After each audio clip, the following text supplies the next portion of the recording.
Hi, I'm Riley Calger. I'm from Grayford, Texas, and my Christmas tradition is the throwing of the Christmas potato. You're my little potato. You're my little potato.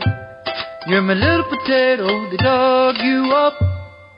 You come from underground. When I was a little kid, at some point before the holidays, my father would take us for a car ride, and we would go out and look at the Christmas lights. Well, it was my favorite part of Christmas almost, and I can remember as a kid laying underneath the tree and looking up into it and just letting my mind wander. And I always wished there was a way to say thank you. And I puzzled it over, and there just wasn't a practical way to do it.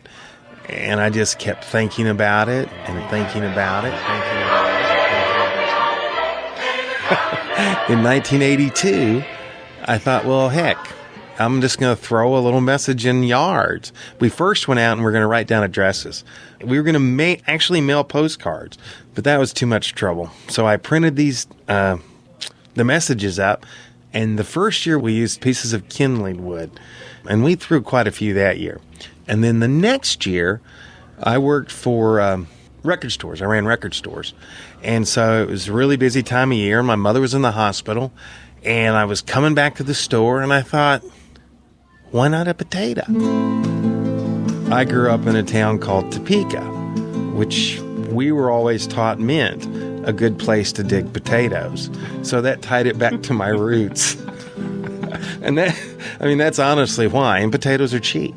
I'm sure people get mad when they see them, but then once they read it, it says,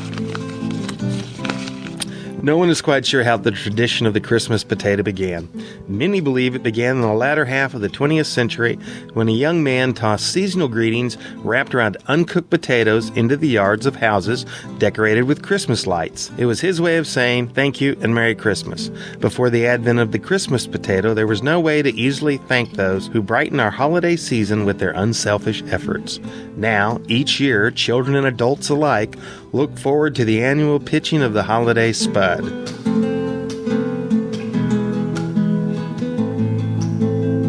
Friends back east do it all over California because my brother's in California. Of course, in Topeka, there are several groups of potato throwers. And then we found when we lived in Weatherford several years ago, church groups that started doing it with their youth groups. They thought it was such a good idea. Now, if you're in the car, you're driving along, somebody will say, hey, there's a house with lights. And then if you're doing the patented grenade throw, you go, any kid born in the 50s can do this, all guys. Perfect. Because you want it by the gate where they'll see it. You don't want them to lose it. You want it to be like on the sidewalk. There's also the drop, which little kids are good at, because that way you can just drive up and say, okay, drop it now. And then we're driving off. Stay away from mailboxes. Don't hit the window. Every year somebody hits one window.